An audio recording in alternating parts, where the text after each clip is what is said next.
You know that slightly anxious feeling? When U.S. retirement security comes up, we're going to try and cut through some of that today. Yeah. Forget the usual noise. We're focusing on some concrete ideas, and maybe surprisingly, we're looking towards Denmark for some inspiration. Exactly.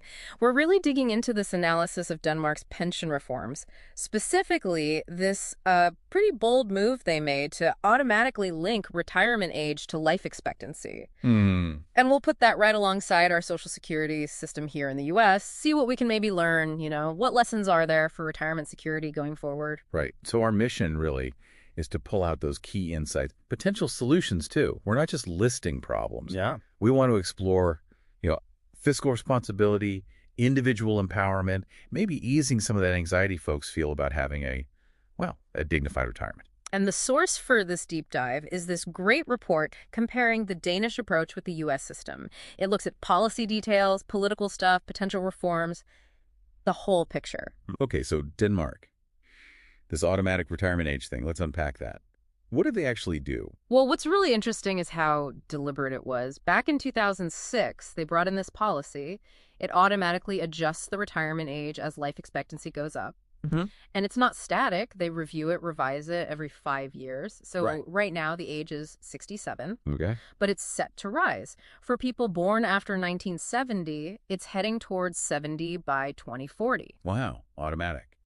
It sounds logical, almost technocratic. Yeah. But I can imagine, not everyone loved it. You're right. It wasn't universally popular. I mean, they got strong backing in Parliament initially, a pretty solid vote. Right. But public opposition, and especially from labor unions, well, that popped up pretty fast. The main worry was from people in physically demanding jobs. Yeah, I can see that. They were asking, is it really fair? Is it realistic to expect us to work that much longer? Can you give us a flavor of that? What were people saying on the ground? Sure. The report actually quotes a roofer, Thomas Jensen. He called it unreasonable. Talked about the physical toll, wanting some family time after paying taxes for decades. And a union leader, Jesper Etrup Rasmussen, he called it completely unfair, said it robbed people of a dignified senior life. So even with a strong economy, that concern was there. Exactly. Even the seemingly logical, data-driven fix, like the automatic link, it just ran smack into the human side of things. The real worries of people doing tough physical work. That's a huge takeaway right there, isn't it? Any similar reform in the U.S. would have to confront that head on. Absolutely. You can't just treat all work the same when you're talking about working longer. Into your late 60s, it's just not the same. So did that opposition actually change anything politically? It seems like it might be starting to, yeah. The political mood seems to be shifting a bit. The Social Democrat Prime Minister, Mette Frederiksen, she's hinted they might renegotiate that automatic escalator. How interesting. It sounds like your party is asking, should the age just keep going up automatically without maybe more thought about the impact? She actually said, you can't just keep saying that people have to work a year longer. Right. So even the technocratic solution bumps up against reality. Exactly. Policy happens in the real world. It reminds us that even these technical fixes aren't immune to social and political pressure. Definitely. Okay, so let's pivot. How does this compare to how we do things here in the U.S.? Well, connecting it to the bigger picture, our system is quite different. Our full retirement age, the FRA, that's 67 if you were born in 1960 or later. Right. But crucially, unlike Denmark's automatic system, any changes here, they need Congress to act. Legislation. Yeah, I remember the last big change. Exactly, 1983. That's when they set up the gradual increase from 65 to 67. So no built-in adjustment mechanism for us. No automatic pilot on our end? Right. What about flexibility? Claiming early or late? We do have that. You can start taking benefits at 62. But there's a catch. Your monthly payment is permanently reduced. Significantly reduced. It can be, yeah. Around 30% less if your full retirement age is 67. And interestingly, a lot of Americans do claim early. Really? Yeah, nearly a quarter took it right at 62 in 2023. And over half claimed before hitting their FRA. But you can also wait, delay past your FRA up to age 70. And for every year you wait, your benefit goes up by 8% a year for those born 1943 or later. So it's a very different philosophy, isn't it? Denmark sets this kind of adjusting standard.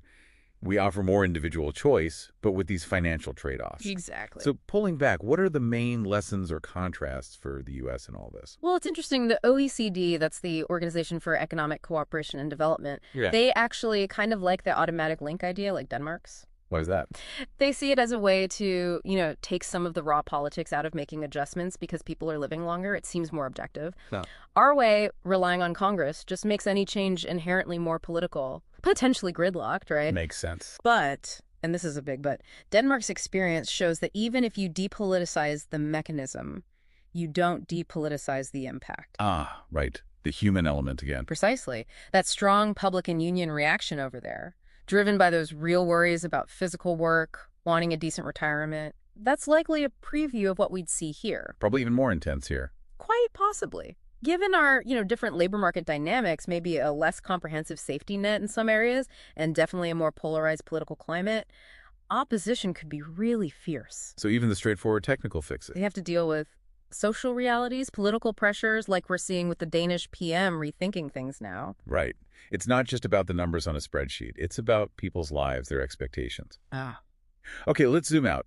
What are the big retirement security challenges here in the U.S. that make looking abroad so important right now? Well, connecting this to the big picture, we're facing some serious headwinds in the U.S., mostly because people are living longer and we have major demographic shifts underway. The baby boomers retiring. Exactly. That huge generation is either retired or getting close. And that puts a massive strain on the Social Security Trust Fund. Projections show it could be depleted somewhere in the early to mid-2030s. That's the deadline everyone talks about, isn't it? It Good. causes a lot of worry. Absolutely. And you see it reflected in the numbers, like the old age dependency ratio. Explain that quickly. Sure. It's basically the number of working age adults compared to the number of retirees. That ratio's dropped a lot. Fewer workers supporting more retirees. Right. And on top of the numbers, there's just this widespread public anxiety. What does a dignified retirement even look like now? A recent report said 79% of Americans think we have a retirement crisis. 79%. Wow. Yeah, up quite a bit from just a few years ago. And more than half are personally worried about their own financial security down the road. You hear it all the time. What's feeding that anxiety beyond just the Social Security projections? Well, there are some big shifts in the retirement landscape itself, like the decline of traditional pensions, those defined benefit plans where your employer guaranteed an income. Yeah, those are mostly gone for younger workers. Mostly replaced by 401k, defined contribution plans, which means the responsibility and crucially the risk of saving and investing, that's shifted onto the individual. And that's harder for some people than others. Yeah, definitely. Think about blue-collar workers, often in physically tough jobs. They might need to work longer, but their bodies might not cooperate. Plus, they often have less access to good pensions, rely more on savings, which can be tough with fluctuating wages or job gaps. There's even research suggesting early retirement can hit the mental health of blue-collar women harder. It's complex. And what about the gig economy? That's huge now. Another big challenge. Gig workers often lack any employer plan options. Income can be irregular. They bear the full payroll tax burden themselves. Saving consistently is just really hard. We're definitely seeing a widening gap in how prepared people are for retirement. It really paints a picture of growing vulnerability. Okay, so if we're thinking about policy changes here, what are the big constraints? We can't just copy Denmark, obviously. Not at all. We've got our own unique political landscape, fiscal realities. A major constraint is how you even frame reforms without setting off, socialism alarm bells, especially when trying to get conservatives on board. Right. And we also have to be really careful about fiscal prudence. Avoid things that look like huge new burdens on taxpayers or require big income tax hikes for middle and upper earners. Those tend to be non-starters. Okay, let's tackle that first one, the socialism concern. How do you even begin talking about adjusting Social Security without triggering that reaction? It's tricky. It really involves understanding and maybe appealing to core conservative principles, things like individual freedom, limited government, fiscal responsibility, rule of law. So tapping into existing values. Yeah, exactly. Think tanks like Heritage, for instance, they stress protecting benefits for current retirees, finding ways to maybe improve the return on contributions perk.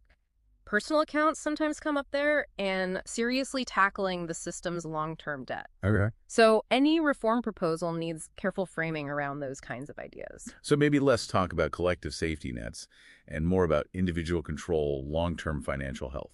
Precisely. On fiscal responsibility, you can talk about intergenerational fairness. Doing nothing now means potentially huge cuts later. Right, kicking the can down the road. Yeah. And framing an FRA increase not as a benefit cut per se, but as adjusting to reality people living longer might be more palatable.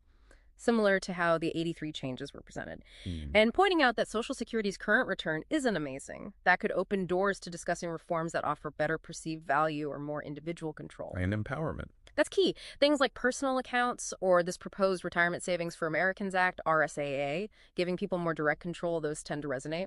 And countering the socialism label directly. You have to keep hammering home. Social Security is social insurance. You earn benefits through contributions. Reforms are about responsible stewardship, protecting that earned benefit, making it sustainable, not expanding dependency. Okay. Even things like adjusting the payroll tax cap can be framed as fairness, keeping this self-funded system healthy.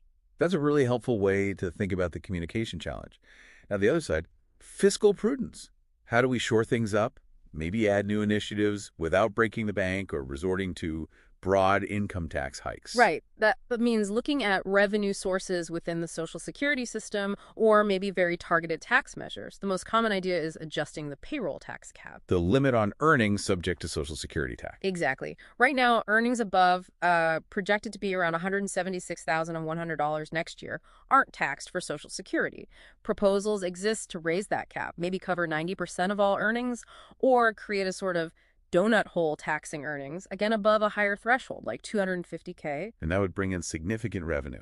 Potentially, yes. Dedicated specifically to Social Security. Okay, what are the arguments for and against messing with the cap? Proponents say it makes the system less regressive. Higher earners pay tax on a smaller slice of their income now. True. It also taps earnings from folks who tend to live longer, draw benefits longer. The CBO thinks taxing wages over $250K could close a big chunk of the solvency gap. And the counter-arguments. Concerns about burdening high earners, maybe hurting economic growth, that's the pushback you often hear. Got it. What else on the fiscal prudence front? Well, you could make targeted adjustments to benefits, but specifically for higher income retirees. Maybe tweak the formula for calculating their initial benefit or tax more of their benefits. Like the Brookings plan suggests. Exactly. They estimate taxing all benefits for high-income folks could save a lot. Admin efficiencies at SSA, important, but probably not enough on their own to solve the big funding gap. Right. And funding new things like that RSAA. Yeah. The idea of using refundable tax credits deposited directly into accounts is interesting. How so? It's framed as a targeted investment in individual security, not a broad tax hike. Maybe saves money on other safety nets long term. And we have the saver's credit, so there's some precedent. Okay, so it seems like there are ways forward that avoid those politically difficult broad tax increases. Let's get into specifics then. Adjusting the FRA we saw Denmark's experience, what might that look like here? Yeah, adjusting a full retirement age is a major lever. The basic idea is people live longer, maybe they can work longer, more contributions and fewer payout years. Makes logical sense, but Big but, as Denmark showed. It's effectively a benefit cut if you can't or don't want to work longer, and it hits some harder than others. physical jobs, health issues. Exactly. Could increase old age poverty, and the impact isn't even. Lower income workers often have shorter life expectancies anyway, so raising the FRA might hit them disproportionately. So just raising it across the board might not be fair. Right. There's talk of linking FRA to life expectancy here, but maybe more nuanced. Perhaps only raising it for higher earners, since lifespan gains aren't equal across the board. But that brings up the crucial difference between lifespan, how long you live, and health span. How many healthy working years you have. That health span point is critical. It gets lost sometimes. Okay, what about more outside-the-box ideas? You mentioned a disability-augmented pension. Sounds intriguing. Yeah, that's more conceptual, maybe radical. It links pension needs to the population's overall health or dependency rate. How would that work? The idea is if government invests effectively in public health, reducing elderly dependency, improving health later in life, maybe you could need less in pension contributions. It connects public health directly to retirement security costs. Wow, that's a big shift in thinking. Feasible here. Incredibly complex in the U.S. Our systems for retirement, disability, healthcare are all separate. Public health funding is fragmented. It'd be a massive overhaul. So maybe not realistic right now? Probably not in that exact form. Yeah. But a more immediate step. Explicitly framing public health spending as an investment in retirement system sustainability. A healthier population might work longer, have fewer disability claims, lower healthcare costs in retirement. It shifts the view of public health from just an expense to a long-term economic benefit. That's a powerful reframing. Okay, let's talk about strengthening savings directly, especially for those vulnerable workers, gig economy, blue collar. What policies are out there? This is super important. Things like the RSAA proposal, portable accounts, maybe a federal match for workers without employer plans. That's one key idea. Making it easier for everyone to save. Right. Expanding access to pooled employer plans, PEPs, could help small businesses, maybe even those using contractors. Simplifying existing options like SEP IRAs, solo 401ks for the self-employed, making people aware of them. Any recent progress? The Secure 2.0 Act included a savers match, which is a step. Some propose more fundamental changes like a flat Social Security benefit plus mandatory auto-enrollment savings plans. And what about those state programs? Yeah, the state-run auto IRAs, CalSavers, Oregon Saves, Illinois Secure Choice, they act like public-private partnerships. They could be a model, a proof of concept for federal action. Lots of different angles there. So when experts try to bundle these ideas into comprehensive reform packages, what do those look like? You see a real range. Brookings, for instance, aims for balance. They mix revenue increases, raising the tax cap, a small payroll tax hike with benefit adjustments. Like what kind of adjustments? Gradually raising the FRA, but only for higher earners, using more years to calculate benefits, taxing more benefits for high-income folks. But they also boost benefits for vulnerable groups. Their goal is 75-year solvency done progressively. Okay, that's one approach. What else? The CBO doesn't propose a single plan, but offers a menu of options with fiscal impacts. Lets policymakers pick and choose, basically. Right. Heritage often favors personal accounts, shifting Social Security towards a flat anti-poverty benefit, adjusting the eligibility age, changing the CLA. Focuses on cutting unfunded liabilities. A different philosophy. Definitely. And AEI has proposed things like a means-tested flat benefit, mandatory auto-enrollment in savings plans, taxing benefits more like pensions, indexing the retirement age, more progressive benefit formulas. So a real spectrum. Different priorities, different tools. What's the bottom line on the impact of these big packages? Well, hitting long-term solvency almost certainly needs a mix. You probably need both more revenue coming in and some adjustments to benefits going out. Can't just do one or the other easily? Likely not. The CBO looked at combos like raising the FRA, raising the tax cap above $250K, using chain CPI for adjustments. That kind of mix could potentially get you over 100% solvency. But who feels the impact? Depends entirely on the mix. Raising the tax cap, that's progressive, hits higher earners more. Raising the FRA or using chain CPI could be regressive if not designed carefully, hitting lower income folks harder. So the details really matter. Hugely. It's about finding a balance, fiscally sound, achieves solvency, but also feels fair across generations and income levels. And, the legislative reality is usually some compromise, some cherry picking from these grand plans. Right. Okay, so wrapping up this deep dive, what are the absolute key takeaways for us? I think, number one, the U.S. can definitely learn from Denmark's experience with automatic age adjustments. It's an interesting model. But not a copy-paste solution. Absolutely not. We have our own distinct political, social context. Sustainable solutions here likely mean a combination of things. Carefully adjusting how Social Security is funded, maybe payroll tax changes, nuanced tweaks to the FRA considering different workers' realities, and really innovative ways to boost retirement savings for everyone, especially those currently left behind. And these pathways we've discussed, they do seem to try and navigate those constraints we mentioned earlier, right? Mm-hmm. Avoiding broad income tax hikes, minimizing big fund diversions, framing things for wider appeal. Exactly. The goal has to be finding solutions that are fiscally responsible, ensure long-term solvency, but are also socially equitable and politically viable here in the U.S. context. Well, this has been incredibly insightful, really laid out the complexities and the options. It gives you a lot to think about. Mm-hmm. And for you listening in, here's a final thought. Which of these paths strikes you as most promising for a truly secure, dignified retirement future for Americans? Is it rethinking retirement age? Changing who pays in and how much? Or maybe investing more strategically in our collective health? What big questions does this deep dive leave you with about retirement security?